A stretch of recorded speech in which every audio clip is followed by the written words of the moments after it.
आपने मदरसे में चंदा दिया, आपने ज़कात दिया, आपने हज किया, आपने उम्रा किया, आपने कोई भी नेकी का काम किया, जरा आपने अपने दिल पर हाथ रख करके सोचो और बताओ कि आपने वो अमल किसके लिए किया। अगर आपके अमल करने का मकसद ये था कि अल्लाह हमसे राजी हो जाए तो अल्लाह तो सवाब उसका जरूर आपको देगा। लेकिन अगर आपके दिल में ये आरजू थी मदरसे में 1 लाख रुपया चंदा दे रहा हूं ताकि पूरे गांव के लोगों को पता चल जाए कि मैं कितना बड़ा सखी हूं, मैंने हातिम ताई की कब्र पे लात मार करके 1 लाख रुपया चंदा दे दिया।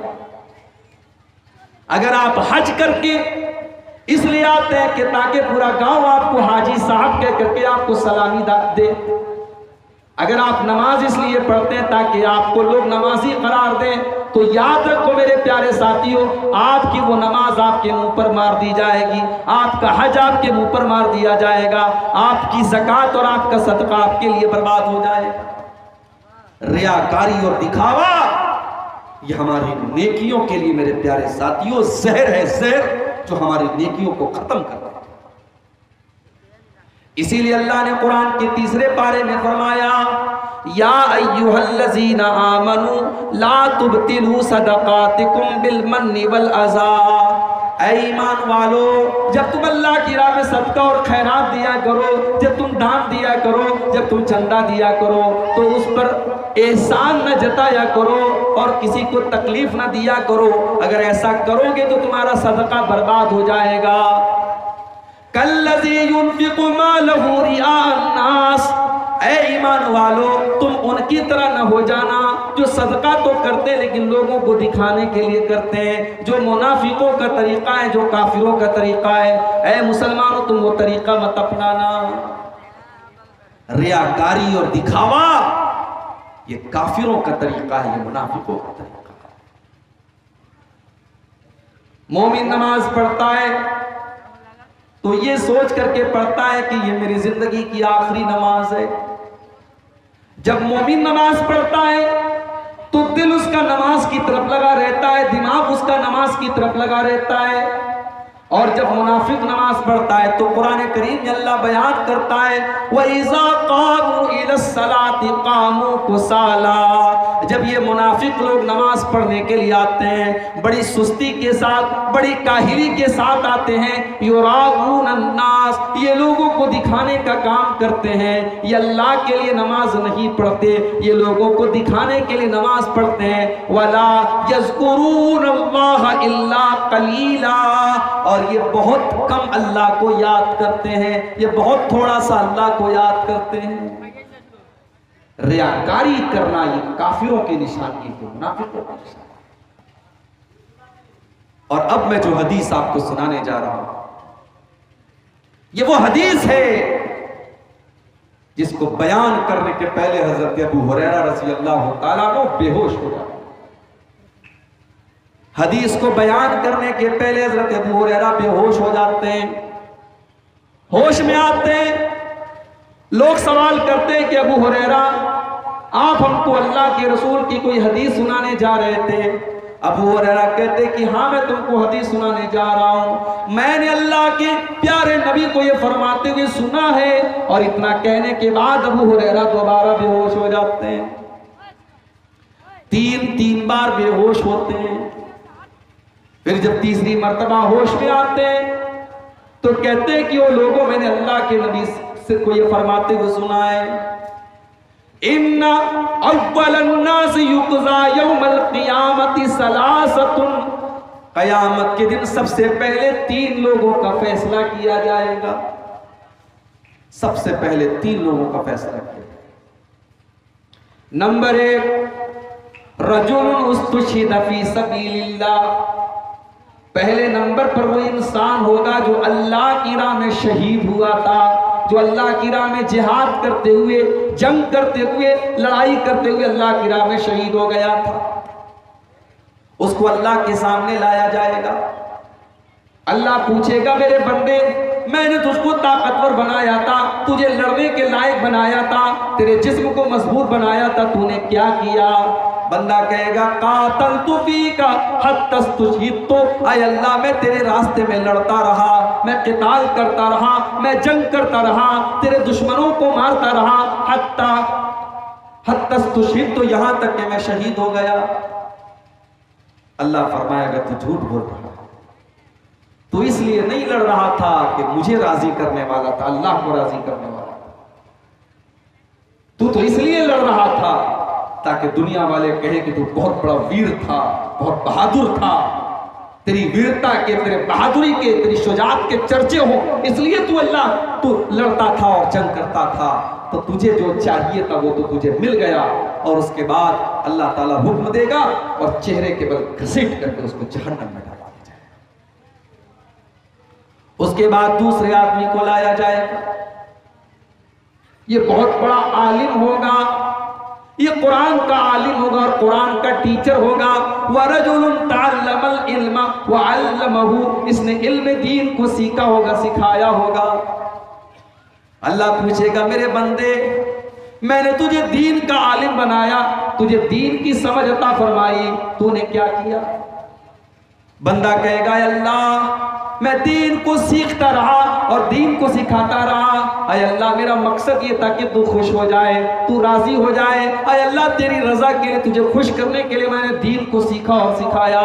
अल्लाह फरमाएगा कज़ब्ता, तू झूठ बोल रहा है, तूने इसलिए दीन को सिखाया, तूने इसलिए दीन को सीखा, तूने कुरान को इसलिए पढ़ा लियुक़ाल इन्नहु क़ारिउन, ताकि दुनिया कहे कि ये कुरान का बहुत बड़ा कारी है, ये बहुत बड़ा अल्लामा है, ये बहुत बड़ा आलिम है, दुनिया वाले तेरी तारीफ करें। तूने तारीफ बटोरने के लिए सारा काम किया था,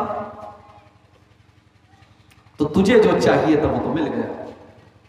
उसके बाद अल्लाह तबारक व तआला उस इंसान को जो दुनिया में आलिम था और टीचर था दीन का, कुरान का, उसको भी घसीट करके जहन्नम में डाल देगा।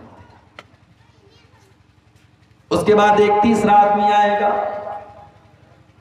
ये बहुत बड़ा पैसे वाला, बहुत बड़ा धनवान आदमी, बहुत पैसे वाला मालदार आदमी होगा।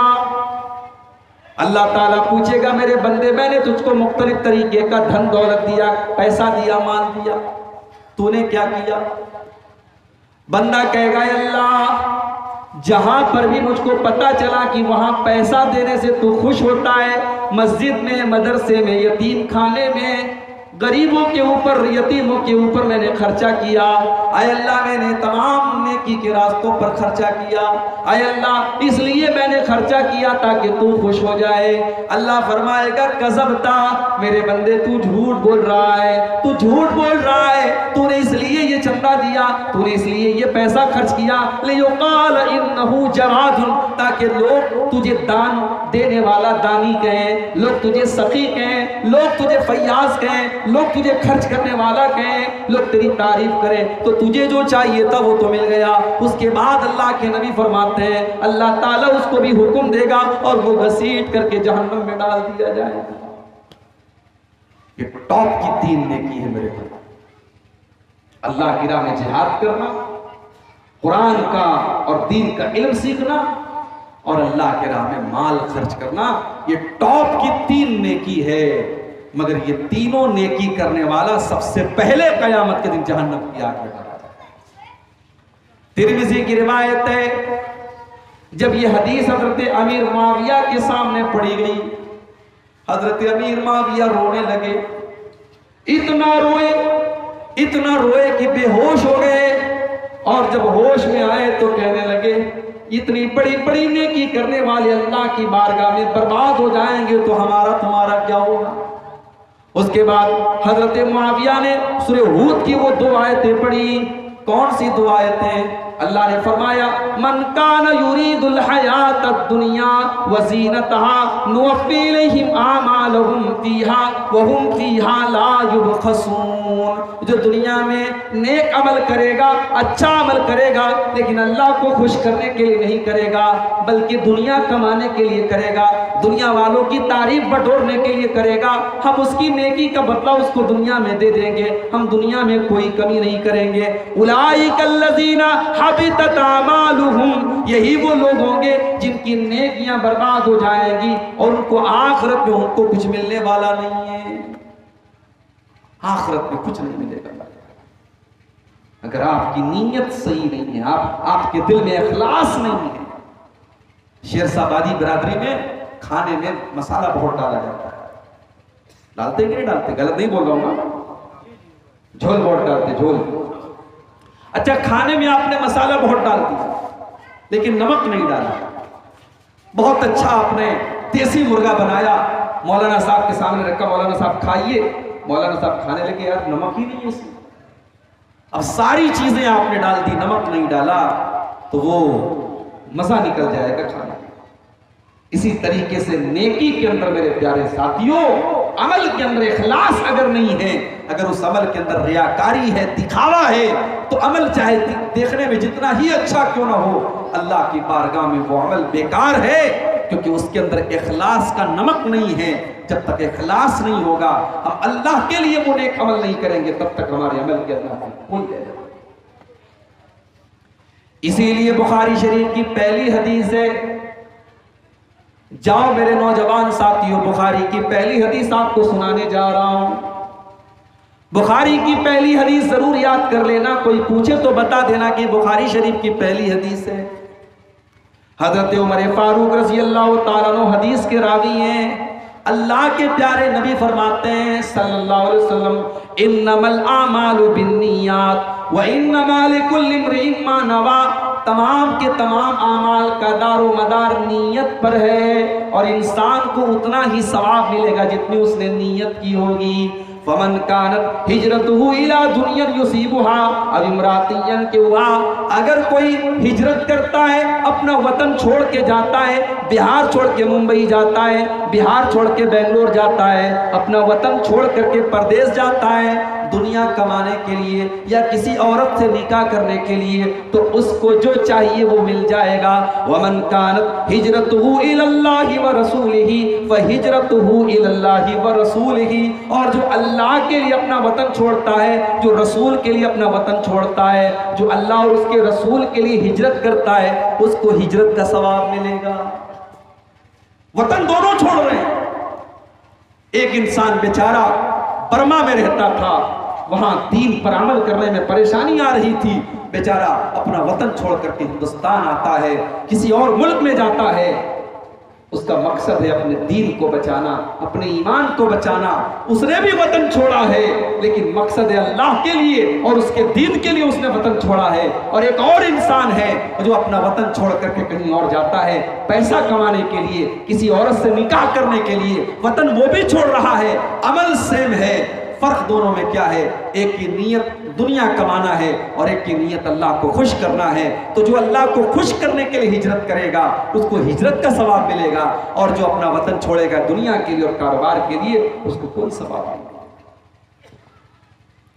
नीयत का मामला इतना अहम है मेरे प्यारे साथियों कि अगर आपकी नीयत सच्ची है तो अमल के बगैर भी आपको अमल का सवाब मिल जाएगा। अभी आपने अमल नहीं किया, लेकिन आपकी नीयत अगर सच्ची है तो आपको सवाब मिल जाएगा। अल्लाह ने फरमाया वमन यखरुज मिन बैतिही मुहाजिरन इलल्लाहि व रसूलिही सुम्मा युद्रिकुहुल मौत फक़द वक़अ अजरुहु अलल्लाह। जो अल्लाह के रास्ते में हिजरत करने के लिए जाता है और रास्ते में उसका इंतकाल हो जाता है, उसकी मौत हो जाती है, उसका सवाब अल्लाह ताला क्या मिलेगा? वो अपने शहर से निकला था, ये सोच करके निकला था कि मैं दूसरे शहर में जाऊंगा ताकि वहां जाकर के मैं आजादी से नमाज पढ़ सकूं, मैं आजादी से रोजा रख सकूं, मैं आजादी से इस्लाम के ऊपर अमल कर सकूं। वो हिजरत के इरादे से निकला था और रास्ते में उसको मौत आ गई, तो अल्लाह फरमाता है फक़द वक़अ अजरुहु अलल्लाह, उसको जरूर उसकी नेकी का सवाब मिलेगा। अल्लाह के नबी फरमाते हैं तुमसे पहले की उम्मत में एक आदमी था जो 99 लोगों का कातिल था, 99 लोगों का उसने मर्डर किया था। उसके दिल में तौबा का ख्याल आया, उसने पता लगाया कि क्या मैं तौबा कर सकता हूं। किसी ने कहा कि फला आदमी के पास चले जाओ, वो अल्लाह का बहुत नेक बंदा है, उसके पास जाकर के तुम अपना मसला उससे पूछो, वो जरूर तुमको रास्ता बताएगा। वो पहुंचा। अब ये साहब जो थे ये आलिम नहीं थे, राहिब थे। ये बहुत नेक तो थे लेकिन आलिम नहीं थे। एक बात याद रखो, आलिम का काम आलिम ही को करना चाहिए, आलिम की जगह किसी और को मत। इस बार सीमांचल के जलसों में कई जगह मैंने देखा शायरों को बुलाया जा रहा है। मऊ से शायर आ रहे हैं, प्रतापगढ़ से शायर आ रहे हैं, लखनऊ से शायर आ रहे हैं। क्यों आ रहे हैं भाई?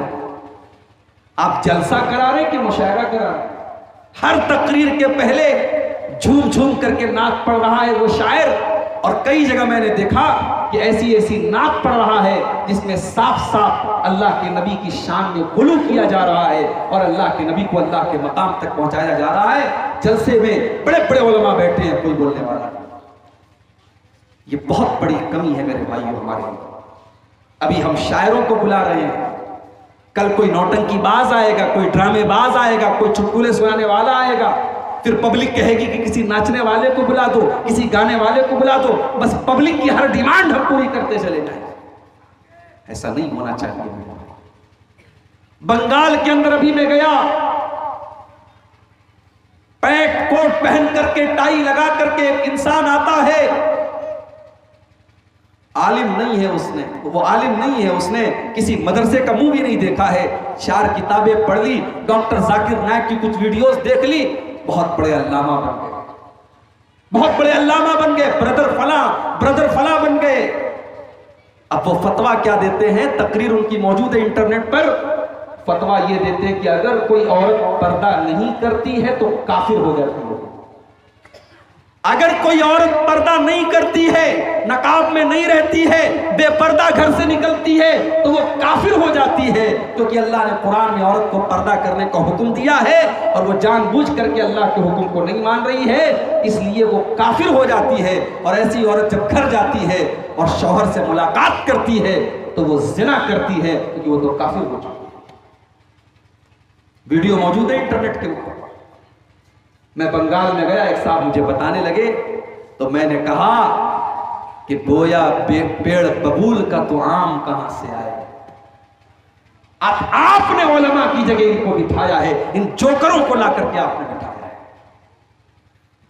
बंगाल और सीमांचल के इस इलाके में अल्लाह की कसम तकलीफ होती है, दर्द होता है कि आप इस स्टेज पर ऐसे लोगों को बुलाते हैं जो कुरान की एक आयत ढंग से नहीं पढ़ सकते, जो मौजूद रिवायतें आपके सामने बयान करते हैं, जो मनगढ़ंत किस्से आपके सामने बयान करते हैं, लेकिन आवाज अच्छी है, तरन्नुम अच्छा है, अंदाज अच्छा है, बस आप फिदा हैं और उसको आप बुला रहे हैं।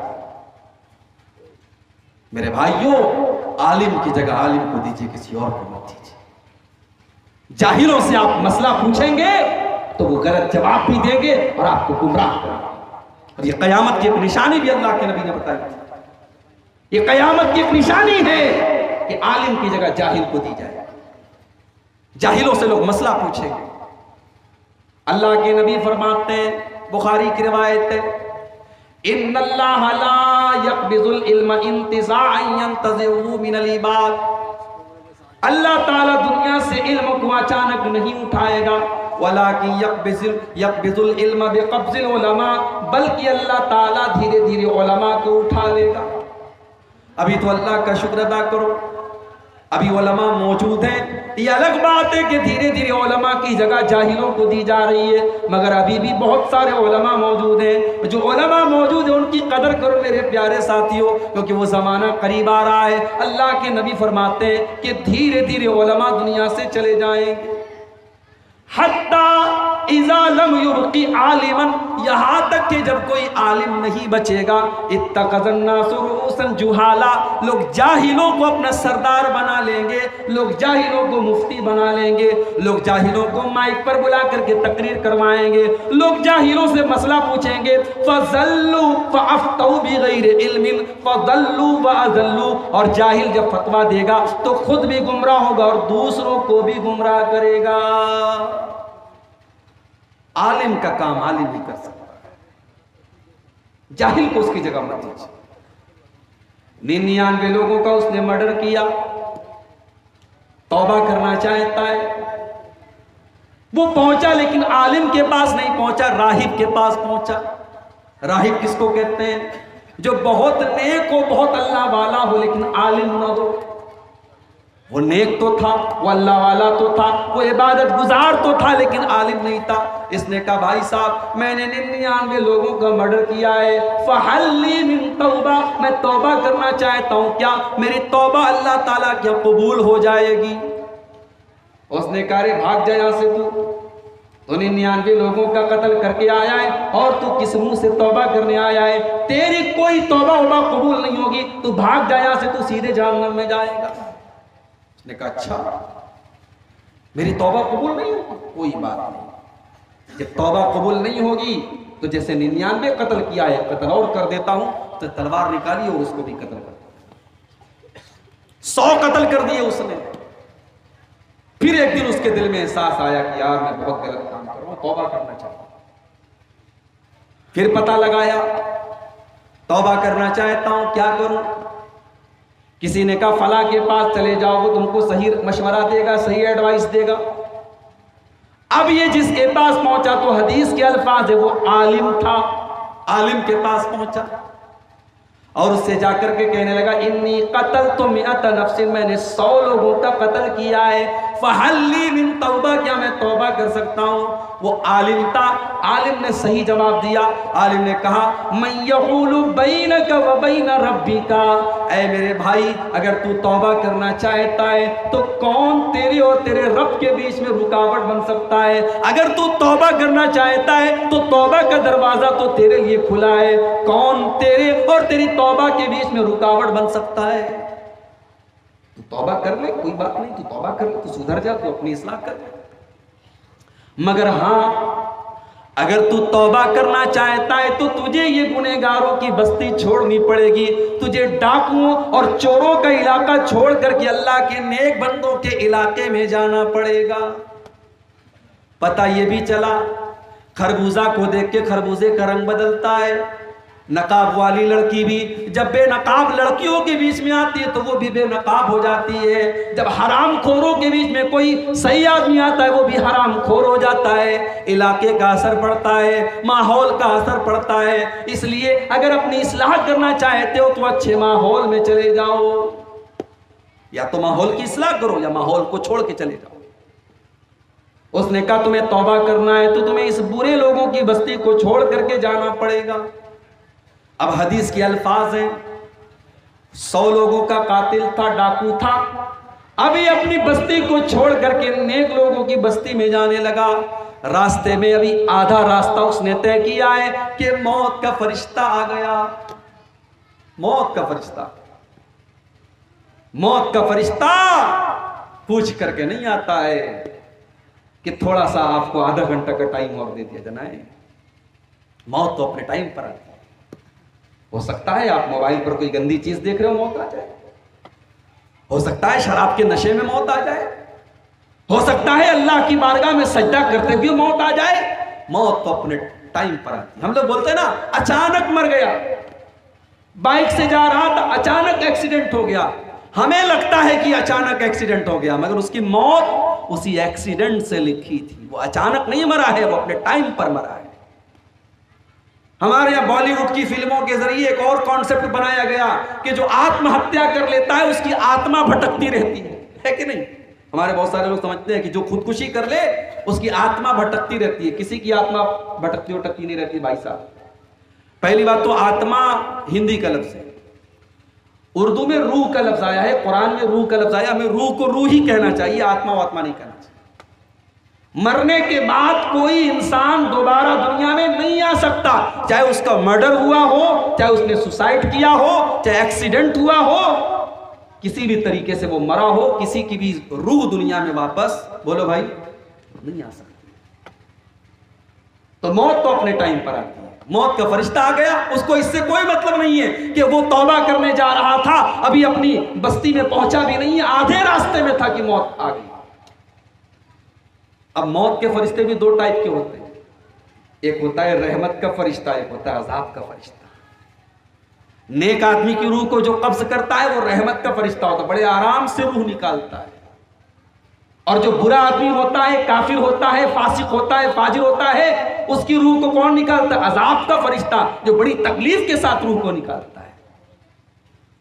रहमत का फरिश्ता भी आ गया, अजाब का फरिश्ता भी आ गया। दोनों आपस में लड़ने लगे। रहमत का फरिश्ता कहने लगा, ये तौबा के इरादे से जा रहा था, ये तौबा कर चुका था, ये अल्लाह के नेक बंदों की बस्ती में जा रहा था, इसलिए इसकी रूह को मैं निकालूंगा, इसको मैं लेके जाऊंगा। अजाब का फरिश्ता कहने लगा, ये 100 लोगों का कातिल था, ये चोर था, ये डाकू था, इसकी रूह को मैं लेकर के जाऊंगा। दोनों आपस में लड़ने लगे। अल्लाह ने एक तीसरे फरिश्ते को इंसान की शक्ल में भेजा। अच्छा, तीसरा फरिश्ता इंसान की शक्ल में आया, ये उन दोनों फरिश्तों को पता नहीं चला। इससे पता ये चला कि फरिश्ते भी आलिमुल गैब नहीं होते हैं, फरिश्तों को उतना ही पता होता है जितना अल्लाह ने उनको बताया। अब ये तीसरा फरिश्ता इंसान की शक्ल में पहुंचा। फरिश्तों ने उसके सामने अपना मसला रखा कि हम दोनों के बीच कहीं झगड़ा है, आप नेक इंसान मालूम होते हैं, आप थोड़ा सा हमारा मसला हल कर दीजिए। उसने कहा, एक काम करो, तुम तो फरिश्ते हो, तुम्हारे लिए कोई मसला नहीं है, तुम एक काम करो, रास्ते को नाप लो। ये जहां से चल करके आया था उस रास्ते को भी नाप लो, और जहां ये चल के जा रहा था उस रास्ते को भी तुम नाप लो, और ये देख लो कि ये नेक लोगों की बस्ती से ज्यादा करीब है या बुरे लोगों की बस्ती से ज्यादा करीब है। अगर ये नेक लोगों की बस्ती से करीब है तो रहमत का फरिश्ता इसको लेकर के जाएगा, और बुरे लोगों की बस्ती से करीब है तो अजाब का फरिश्ता लेकर के जाएगा। हदीस के अल्फाज हैं, जब रास्ते को नापा गया, इसको क्या बोलते हैं आपके, ये जो लंबाई होती है क्या बोलते, बित्ता बोलते हैं ना, एक बित्ता, हमारे अभी बित्ता ही बोलते हैं, मैं बोलने वाला था बित्ता। इसको उर्दू में बालिश बोलते हैं, बालिश, एक पंजे की जो का जो फासला होता है, इसको अरबी में कहते हैं शिब। अल्लाह के नबी फरमाते हैं कि जब रास्ते को नापा गया तो उस इंसान की जो लाश थी वो नेक लोगों की बस्ती से एक बित्ता ज्यादा करीब थी। अल्लाह, अल्लाह ने बचा लिया उसको। क्यों बचा लिया मेरे भाई? एक बित्ता वो करीब था नेक लोगों की बस्ती के, और ये डिसीजन हो गया कि रहमत का फरिश्ता इसको लेकर के जाएगा, क्योंकि उसकी नीयत थी सच्ची तौबा करने की, और अल्लाह तबारक व तआला नीयत पर सवाब देता है। अगर आपकी नीयत सच्ची होगी तो आपका सवाब कहीं नहीं जाएगा। अल्लाह के नबी जिहाद के सफर पे जा रहे हैं, लड़ाई के मैदान में जा रहे हैं। बहुत सारे ऐसे साहबा हैं जो गरीब हैं, मजबूर हैं, बेकस हैं, बेसहारा हैं, वो किसी वजह से उस लड़ाई में नहीं जा पाए। किसी की टांग सही नहीं है, कोई बूढ़ा हो चुका है, कोई कमजोर है, कोई बीमार है। अल्लाह के नबी जब सफर पे जाते हैं, रास्ते में अपने साहबा से कहते हैं, ओ लोगों, इन्ना क़वाम बिल मदीनती मा सिरतुम मसीरन औ क़तातुम वादियन इल्ला हुम माकुम। ऐ मेरे सहाबा, कुछ लोग ऐसे भी हैं जो मदीना में रहते हैं, मगर तुम जहां जहां जाते हो तुम्हारे साथ साथ वो लोग भी चलते हैं, तुम्हारे साथ साथ वो भी हर जगह जाते हैं, उनको भी तुम्हारे साथ जाने का पूरा पूरा सवाब मिलेगा, हालांकि वो लोग मदीना के अंदर हैं। साहबा ने कहा, अय अल्लाह के नबी, ऐसा कैसे हो सकता है कि वो तो मदीना के अंदर है और जहां जहां हम जा रहे हैं उनको पूरा पूरा सवाब मिलेगा। अल्लाह के नबी ने फरमाया, हबसहुमुल उज़्रु, वजह यह है कि वो बेचारे मजबूर थे, उनकी नीयत तो थी, उनका इरादा तो था, लेकिन वो मजबूर थे, इसलिए अल्लाह ताला उनको पूरा पूरा सवाब देगा। नीयत अगर आपकी सच्ची है तो अल्लाह सवाब देगा। ग़ज़वे तबूक का मौका याद कीजिए। अल्लाह के नबी अपने सहाबा के दरमियान ये ऐलान करते हैं कि मेरे सहाबा, मदीना से 700 किलोमीटर दूर का लंबा सफर करना है, मई जून का महीना है, गर्मी का मौसम है। ऐ मेरे सहाबा, हमारे पास सामान नहीं है, हमारे पास सफर की तैयारी नहीं है। ऐ मेरे सहाबा, तुम इस गज़वे के लिए, इस जंग के लिए जो भी तुम ताउन पेश कर सकते हो करो। मन जहज़ जैशल उसरा फलहु अल जन्ना। अगर इस लश्कर की तैयारी में तुमने अपना जान दिया, अपना चंदा दिया, अपना ताउन पेश किया, तो मैं तुम्हें जन्नत की गारंटी देता हूं। सहाबे किराम अपनी अपनी ताकत के मुताबिक ताउन पेश कर रहे हैं, चंदा पेश कर रहे हैं, दान दे रहे हैं। कुछ साहबा अल्लाह के नबी के पास आते हैं, अय अल्लाह के नबी, मैं गरीब आदमी हूं, मेरे पास कोई धन दौलत तो नहीं है, मैं मजदूर आदमी हूं, मैं जितना कमाता हूं उतना खा जाता हूं। अय अल्लाह के नबी, ये एक मुट्ठी जौ लेकर के आया हूं, ये मैंने रात में काम किया है, मैंने रात में लकड़ियों का गट्ठर उठाया है, मैंने मेहनत की है। अय अल्लाह के नबी, ये एक मुट्ठी जौ ले लीजिए। मुनाफिकों ने मजाक उड़ाया इनका, देखो ये एक मुट्ठी जौ के जरिए इस्लाम की मदद करने के लिए आए हैं। अल्लाह के नबी ने फरमाया, तुम इनका मजाक न उड़ाओ, इनका मजाक न उड़ाओ, इस एक मुट्ठी जौ की तुम कीमत क्या करो, इसके पीछे इखलास है, इनके दिल में सच्चाई है, इन्होंने सच्चे दिल से अल्लाह की राह में ये सदका दिया है और अल्लाह के नबी ने उनकी एक मुट्ठी जौ को कबूल कर। कुछ सहाबा अल्लाह के नबी के पास आते हैं, अय अल्लाह के नबी, हम भी आपके साथ गज़वे तबूक में जाना चाहते हैं। आपने फरमाया, क्या तुम्हारे पास सवारी है? नहीं नहीं अल्लाह के नबी, हमारे पास सवारी नहीं है। आपने फरमाया, अगर सवारी नहीं है तो मैं साथ में लेके नहीं चल सकता, हमारे पास सवारी की बहुत किल्लत है, सवारी हमारे पास नहीं है, हम तुम लोगों को सवारी के बगैर लेके नहीं जा सकते। अब वो बेचारे गरीब साहबा, उनके पास इतनी ताकत नहीं है कि वो ऊंट खरीद सके, घोड़ा खरीद सके, सवारी के जानवर खरीद सके। अब उनके दिल में तकलीफ हुई, उनको ये एहसास हुआ कि काश हमारे पास भी दौलत होती तो आज हम भी अल्लाह के नबी के साथ इस जिहाद में जाते, इस गज़वे में जाते और हम भी इस्लाम की खिदमत करते। कुरान करीम में अल्लाह ने बयान फरमाया, वला अलल्लज़ीना इज़ा मा अतौका लितहमिलहुम क़ुल्त ला अजिदु मा अहमिलुकुम अलैहि।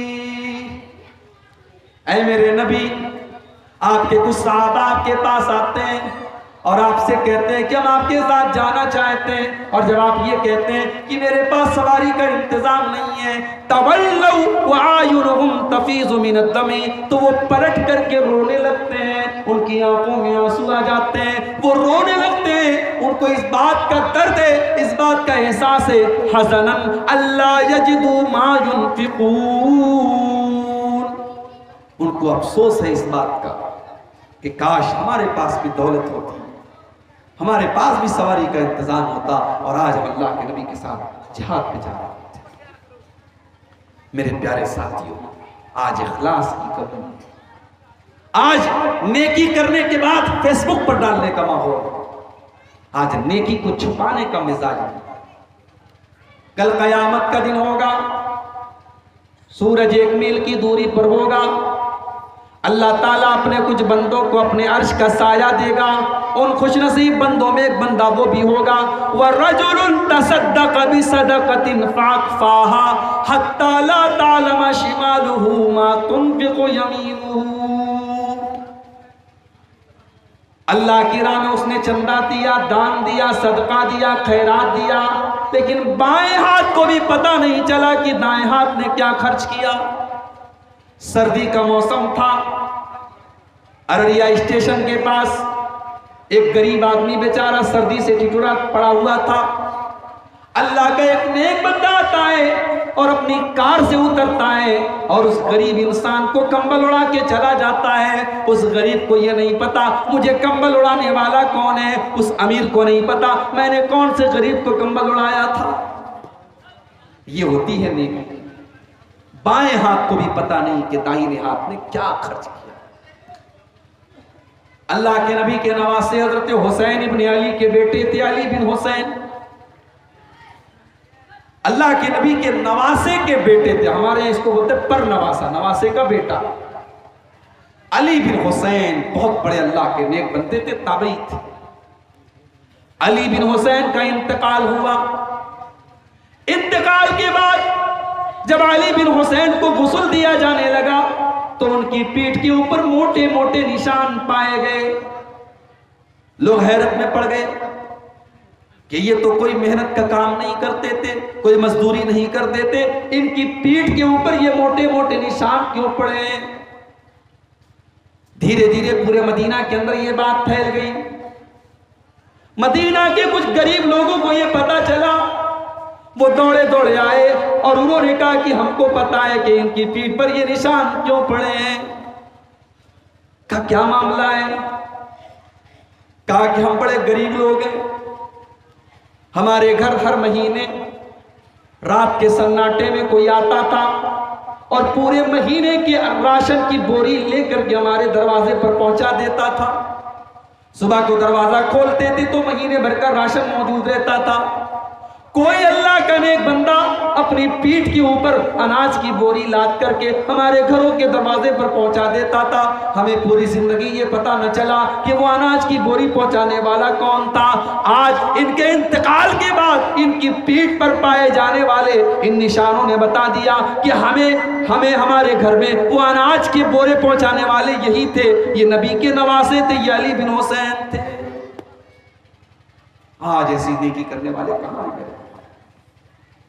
आज तो इंसान अपनी नेकी का प्रचार करता है, अपने तकवा का प्रचार करता है। हजरत उमर फारूक रज़ी अल्लाह तआला अन्हु रात के सन्नाटे में उठते हैं, एक बुढ़िया के घर में जाते हैं। हजरत तलहा कहते हैं मैंने एक दिन देखा, पीछा किया, उमर कहां जा रहे हैं? देखा एक मकान के दरवाजे पर गए, बड़ी देर तक अंदर रहे और उसके बाद मकान से धीरे से निकल करके चले आए। सुबह हुई, मैं मकान पे गया, दरवाजा खटखटाया, एक बूढ़ी औरत ने दरवाजा खोला। मैंने कहा अम्मा, रात में कौन इंसान आपके घर में आया था? कहने लगी बेटा ये तो नहीं पता कि कौन आया था, कौन आता है, लेकिन अल्लाह का कोई बंदा रोजाना आता है और रात में मेरे घर में आके मेरे कामों को कर देता है, सफाई कर देता है, मेरी गंदगी को दूर कर देता है, मुझे सहारा दे देता है। मुझे नहीं पता कि वो कौन अल्लाह का बंदा है। हजरत तलहा की आंखों में आंसू आ गए, कहने लगे या तलहा आसराती उमर ततबऊ, ऐ तलहा तू उमर की लफ्ज़ों को तलाश कर रहा है, तू उमर की गलतियों को तलाश कर रहा है। अरे उमर तो वो है जो बुढ़ी औरतों की मदद रात के सन्नाटों में करता है। नेकी कर दरिया में डाल। किसी जमाने में यह कहावत चलती थी कि नेकी करके उसको दरिया में डाल दो। आज का दौर तो यह है कि नेकी कर फेसबुक पर डाल, नेकी कर यूट्यूब पर डाल।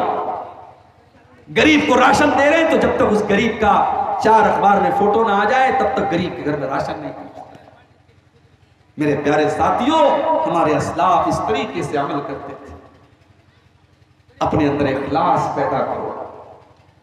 ये कैमरे जो मेरे सामने लगे हैं, मेरी पूरी तकरीर रिकॉर्ड हो रही है।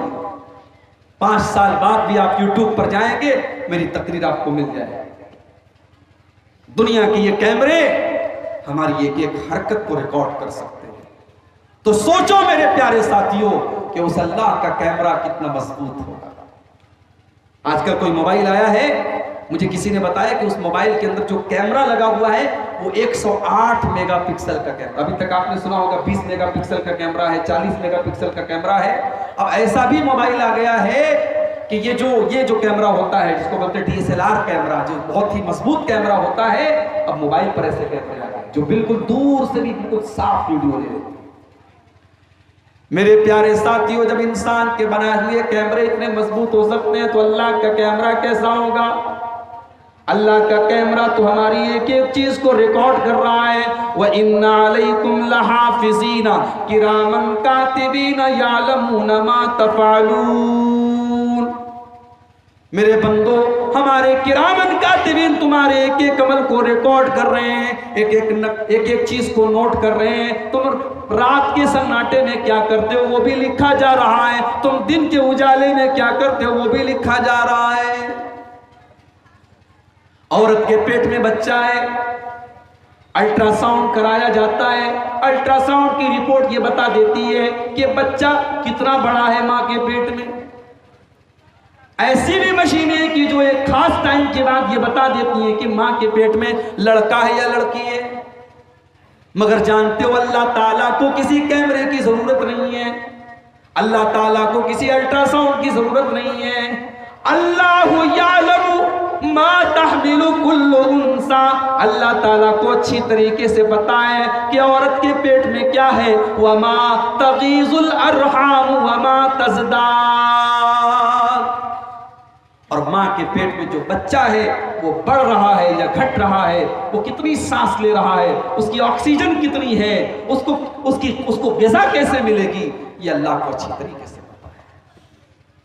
दुनिया वालों, तुमने जिसको गरीब नवाज कह दिया, तुमने जिसको गौसे आजम कह दिया, शेख अब्दुल कादिर जिलानी को तुमने गौसे आजम बना दिया, तुमने ख्वाजा मोइनुद्दीन चिश्ती अजमेरी को गरीब नवाज बना दिया। ये लोग भी तो अपनी माँ के पेट में रहे होंगे, इनकी माँ के पेट में इनका गरीब नवाज कौन था, इनका दाता कौन था, इनका गौसे आजम कौन था, जिसने इनकी माँ के पेट में इनको रिस्क पहुंचाया है, वही तुमको भी रिस्क पहुंचाएगा। ये कितना बड़ा जुल्म है कि तुमने अल्लाह को छोड़ करके इनको गरीब नवाज बना लिया, तुमने इनको गौसे आजम बना लिया। अल्लाहु यअलमु मा तहमिलु कुल्लु उन्सा, अल्लाह को अच्छी तरीके से पता है कि माँ के पेट में क्या है। वमा तगीजुल अरहाम वमा तज़दाद, और माँ के पेट में जो बच्चा है वो घट रहा है या बढ़ रहा है, अल्लाह को अच्छी तरीके से पता है। वकुल्लु शैइन इंदहु बिमिक़दार, अल्लाह ताला को के पास हर चीज का एक अंदाजा है, हर चीज का एक टाइम मुकर्रर है। आलिमुल गैबि वश्शहादतिल कबीरुल मुतआल, अल्लाह ताला गैब की बातों को भी जानता है और सामने की बातों को भी जानता है। अल्लाह बहुत बड़ा है, अल्लाह बहुत बुलंद है। सवाउम मिनकुम मन असर्रल कौला व मन जहर बिही व मन हुवा मुस्तख्फिम बिल्लैलि व सारिबुम बिन्नहार। हम जोर से कोई बात कहते हैं, अल्लाह उसको भी सुन लेता है। हम चुपके से कोई बात कहते हैं, अल्लाह उसको भी सुन लेता है। अल्लाह के नबी अपने घर में बैठे हुए, एक औरत आती है, दरवाजा खटखटाती है, अल्लाह के नबी दरवाजा खोलते हैं। क्या बात है? अय अल्लाह के नबी, मेरा नाम खौला बिन्त सालबा है, मेरे शौहर का नाम उबादा बिन सामित है। अय अल्लाह के नबी, मेरे कई बच्चे हैं, मैं अधेड़ हो चुकी हूं। आय अल्लाह के नबी, मेरे शौहर ने गुस्से में एक दिन मुझसे ये कह दिया, अंते कज़ार उम्मी अलई, कि तू मेरे लिए वैसी है जैसे मेरी मां की पीठ है। आय अल्लाह के नबी, मैं बड़े बड़े साहबा के पास गई, सब कह रहे हैं कि तू अपने शौहर के लिए हराम हो चुकी है, तलाक हो गया, अब तू अपने शौहर के साथ नहीं रह सकती। आय अल्लाह के नबी, मेरी जवानी खत्म हो गई, इन बच्चों को लेकर के मैं इस उम्र में कहां जाऊंगी। आय अल्लाह के नबी, कोई मसला, इस मसले का कोई हल बता दीजिए। अल्लाह के नबी ने फरमाया, कोई हल नहीं, जाओ यहां से, तुम्हारे शौहर ने तुमसे ज़िहार कर लिया, जाओ यहां से, अब तुम अपने शौहर के साथ नहीं रह सकती, तलाक हो गया, हराम होगी तुम अपने शौहर के। ऐसा मत कहिए अल्लाह के नबी, मैं कहां जाऊंगी, मेरे मायके में भी कोई मेरी देखभाल करने वाला नहीं, मैं इन बच्चों को लेकर के कहां जाऊंगा। कोई तो हल होगा, कोई तो रास्ता होगा। अल्लाह के नबी कहते चली जाओ यहां से। वो औरत कहती है कोई रास्ता निकाल दीजिए। वो औरत अल्लाह के नबी से झगड़ा कर रही थी, बहस कर रही थी। अम्मा आयशा फरमाती हैं, मैं घर के अंदर बैठी थी, लेकिन उस औरत के बीच में और अल्लाह के नबी के बीच में क्या बातें हो रही हैं मैं नहीं सुन पा रही थी। मैं घर के अंदर थी, लेकिन दरवाजे पर होने वाली बातचीत मैं सुन नहीं पाई। लेकिन अल्लाह ने कुरान की आयत नाजिल फरमा दी, 28वें पारे की पहली आयत नाजिल फरमा दी, कद समी अल्लाहु कौलल्लती तुजादिलुका फी ज़ौजिहा व तश्तकी इलल्लाह। ऐ नबी, अल्लाह ताला ने उस औरत की दुआ को सुन लिया। ऐ नबी, जो आपके घर पे आके आपसे बहस कर रही थी, और अल्लाह ताला ने उस औरत की दुआ को सुन लिया। वल्लाहु यस्मउ तहावुरकुमा, अल्लाह ताला आप दोनों की बातचीत को सुन रहा था। अल्लाह ताला सब कुछ सुनने वाला है और हर चीज की खबर रखने वाला है। अम्मा आयशा कहती है कि मैं घर के अंदर थी, मैं नहीं सुन सकी, मगर अल्लाह सातों आसमान के ऊपर अपने अर्श पर है, मगर उस औरत की बात को अल्लाह ने सुन लिया और अल्लाह ने कुरान की आयत नाज़िल कर।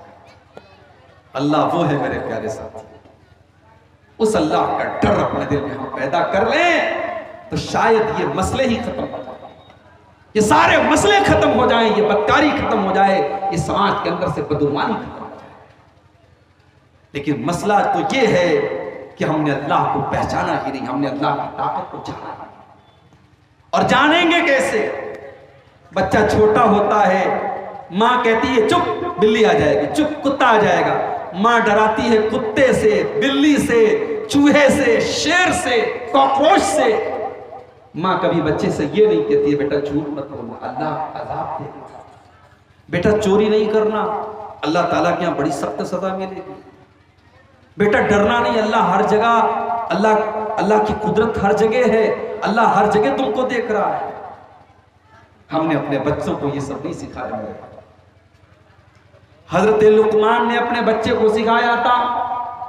अल्लाह ने कुरान में हजरत लुकमान की नसीहत को बयान किया कि हजरत लुकमान अपने बच्चे से कहते हैं, या बुनय्या इन्नहा इन तकुन मिस्काल हब्बतिन मिन खरदलिन फतकुन फी सखरतिन औ फिस समावाति औ फिल अर्ज़ि याति बिहल्लाह। ऐ मेरे बच्चे, अगर एक राई के दाने के बराबर भी कोई चीज होगी, आसमान के अंदर कहीं होगी, जमीन के अंदर कहीं होगी, किसी चट्टान के नीचे होगी, याति बिहल्लाह, अल्लाह ताला उस राई के दाने के बराबर चीज को भी ले आएगा। मोबाइल पर आपने जो देखा सब क्लीन कर दिया, ब्राउजर की हिस्ट्री को आपने क्लियर कर दिया, फेसबुक की चैटिंग को आपने डिलीट कर दिया, व्हाट्सएप के और मैसेंजर की चैटिंग को आपने डिलीट कर दिया, आपने दुनिया की मेमोरी से डिलीट कर दिया, मगर आपके नामे आमाल में जो रिकॉर्ड किया जा रहा है मेरे भाई, उसको कैसे डिलीट करें? कल कयामत के दिन हमारी जिंदगी की रिकॉर्डिंग खोली जाए। कयामत के दिन हम नहीं बोलेंगे, हमारे मुंह पर तो अल्लाह ताला मुहर लगा देगा। अल यौम नख्तिमु अला अफ़वाहिहिम व तुकल्लिमुना अयदीहिम व तशहदु अर्जुलुहुम बिमा कानू यक्सिबून। आज हम तुम्हारे मुंह के ऊपर मुहर लगा देंगे, आज तुम्हारे हाथ तुम्हारे खिलाफ गवाही देंगे, आज तुम्हारे पैर तुम्हारे खिलाफ गवाही देंगे। हत्ता इज़ा मा जाऊहा शहीद अलैहिम समऊहुम व अबसारुहुम व जुलूदुहुम बिमा कानू यामलून। कल कयामत के दिन तुम्हारे कान तुम्हारे खिलाफ गवाही देंगे, तुम्हारी आंखें तुम्हारे खिलाफ गवाही देंगी, तुम्हारे बदन के चमड़े तुम्हारे खिलाफ गवाही देंगे। कभी कभी आपको लगता नहीं कि हमारे मरने के बाद अल्लाह कैसे हमको दोबारा जिंदा करे? भाई हम अपने मुर्दे को दफनाते हैं कब्र में, कभी कभी जब दूसरी कब्र को खोदते हैं तो किसी की खोपड़ी निकल जाती है, किसी के हाथ की हड्डी निकल जाती है, तो कभी कभी दिमाग में सवाल आता है कि अल्लाह इसकी खोपड़ी अलग हो गई, इसकी हड्डी अलग हो गई, ये तो पूरा मिट्टी में मिल गया, अब कयामत के दिन कैसे दोबारा जिंदा हो? अल्लाह ने कुरान में इस सवाल का जवाब दिया, अयहसबुल इंसानु अल्लन नजमा इज़ामा बला कादिरीन अला अन नुसव्विया बनाना। ऐ इंसान, तू ये पूछता है कि अल्लाह ताला तेरी हड्डियों को दोबारा कैसे इकट्ठा करेगा, तुझे दोबारा कैसे जिंदा करेगा? बला कादिरीन अला अन नुसव्विया बनाना। अरे अल्लाह तो वो है जो तेरी उंगलियों के पोर भी तेरे ही लौटाएगा, जो फिंगरप्रिंट भी तेरे ही लौटाएगा। आधार कार्ड बनता है ना, तो हमारी उंगलियों के फिंगरप्रिंट लिए जाते हैं। क्यों लिया जाता है? क्योंकि अब्दुल गफ्फार साहब के फिंगरप्रिंट की जगह हमारे नाज़िम इजलास साहब का फिंगरप्रिंट काम नहीं करेगा। हर इंसान का फिंगरप्रिंट दूसरे से अलग है। और यह भी अल्लाह की अजीब कुदरत है कि दुनिया में करोड़ों इंसान हैं, मगर दुनिया में कोई दो इंसान भी ऐसे नहीं हैं जिसके अंगूठे और उंगलियों का निशान सेम एक जैसा हो, सबका अलग अलग। इसीलिए मोबाइल पर हम लोग जब फिंगर लॉक लगाते हैं तो हमारे फिंगर से ही हमारा मोबाइल खुलता है, दूसरे से नहीं खुलता है। सबकी उंगलियों के निशान अलग अलग है। अल्लाह कह रहा है कि तुम हड्डियों की बात करते हो, हम तो तुम्हारे फिंगरप्रिंट भी तुम्हारे ही लौटाएंगे, तुम्हारी उंगलियों के पोर भी तुम्हारे ही लौटाएंगे, किसी और को नहीं लौटाएंगे। मेरे भाइयों, मेरे अजीजों, मेरे बुजुर्गों, दुनिया के कैमरे की रिकॉर्डिंग में कुछ चीजें मिस हो सकती हैं, मगर अल्लाह के कैमरे में कोई चीज मिस नहीं हो सकती। उस अल्लाह से हमें और आपको डरना चाहिए।